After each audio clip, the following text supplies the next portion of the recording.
I don't know how much longer I can keep writing. He watches me even when I sleep. His eyes are everywhere now. The second wife has taken her form. I've seen it. Her face, no. Her reflection is mine. It happens at midnight. That's when she comes. That's when the mirrors show the truth. When the lantern glows, the story begins.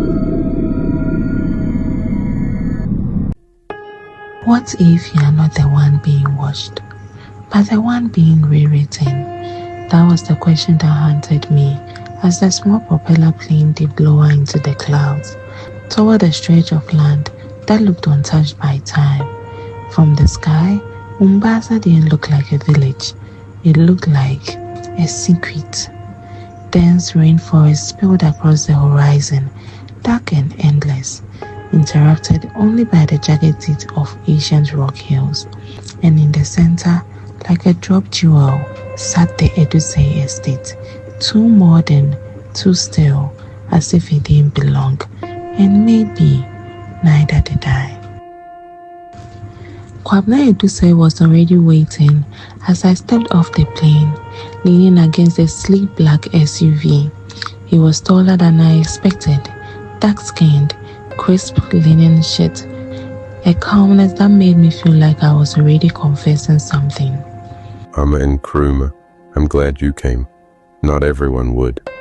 He said warmly, taking my hand. I'm not everyone, I said, unsure if it was bravery or desperation. He smiled, the kind of smile that doesn't need teeth to feel dangerous. We drove in silence for most of the way, the rainforest breathing around us. When we reached the gates of the estate, they opened without a sound. I stepped into a world that was clean, glassy, perfect, but something about it made me itch. This was her writing room, Kwabena said, pushing open the door. It smelled faintly of old shea butter, ink, and hibiscus tea gone stale. Everything was still. A red scarf was draped neatly over a cane chair by the desk, the kind an old woman might wear around her shoulders. A thick layer of dust covered nothing, not the books, not the pens, not the air. At the center of the room sat a wooden chest, dark as bent mahogany, carved in deep Akan symbols, a bird swallowing its own tail, a woman with two shadows. He handed me a key, one smooth with use. Her story is inside. She wanted it finished, he said. The chest creaked as I opened it. Inside, the books were stacked tightly, bound in leather, paper, even kente cloth. Some were wrapped with moisture, others had mold at the edges. It smelled of age, like secrets sealed too long. I reached for one on top, thick, dark green, labeled Volume 1, A Literary Life. It looked like a draft of her autobiography. It was neat, polished, safe. But then I noticed something strange. Buried beneath the stack, half hidden under a folded shawl, was a thin red book, smaller, the leather cracked like something scorched. It didn't belong with the rest, not in form, not in feel.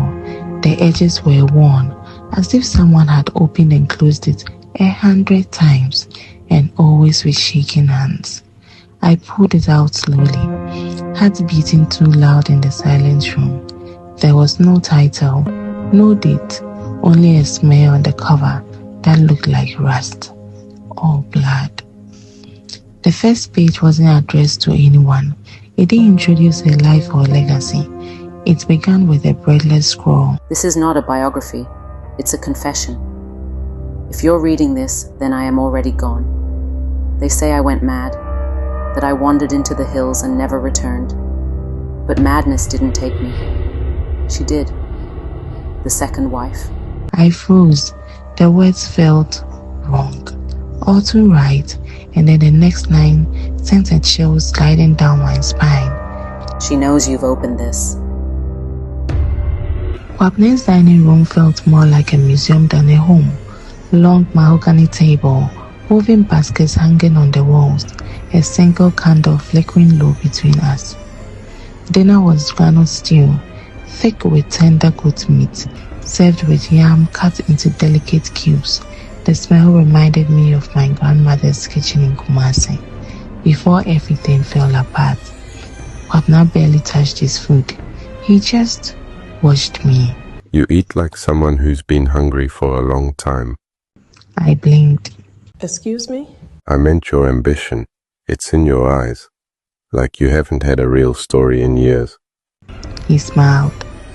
He wasn't wrong. I hadn't. Not since the scandal. Not since the retraction that killed my credibility. I smiled politely and took another spoonful. It tasted perfect. Too perfect. That night, I opened the red journal again. He feeds you to keep you soft, to make you stay. Don't eat the stew. I stared at the empty bowl beside me, my stomach beginning to churn. From the corner of the room, I thought I heard a soft click, like a door easing shut, but nothing had moved. The next morning, I wandered the house. The deeper halls were quiet, but not empty. I could feel that. Then I found the door, white, clean, childish stickers peeled at the corners, a giraffe, a sun with smiling eyes. It was locked. I didn't ask about it that day, but that night, when I opened the journal again, the entry had changed. I'm not exaggerating. I had left the bookmark at yesterday's page, but there it was, something new. The nursery stays locked because the second wife keeps her things there. The snakes sleep during the day, but at night they dance when she sings. I burned the crib, but the melody still comes through the walls. Suddenly, I remembered the sound from the night before, a soft humming, low and slow. I thought it was the wind, but now I wasn't so sure. I avoided mirrors for most of the day. It wasn't intentional, but somewhere between the hallway and my guest room, I realized I hadn't seen my reflection once since I came. There were mirrors everywhere, polished glass, ornate frames, but I never caught my own eye. Until that night, I squatted to reach for a book from under the dresser and froze. In the mirror, I was still facing forward, but in real life, I was down.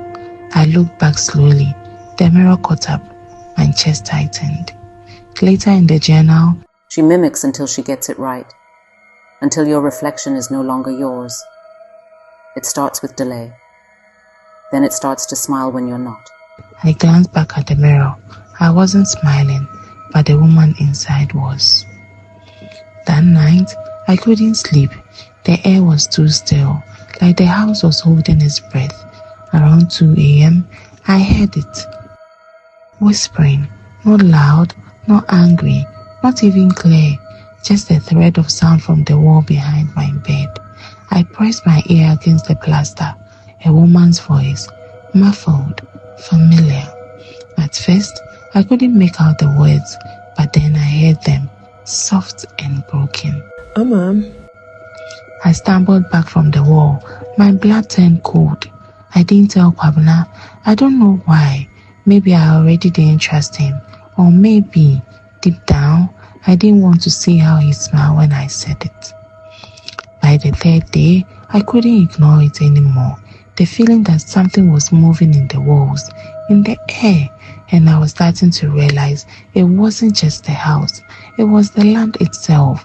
The estate was built on old soil, too old. Kwabna led me through the back garden that morning, past vines twisted like bones, past stone statues with their faces rubbed off, and into the forest.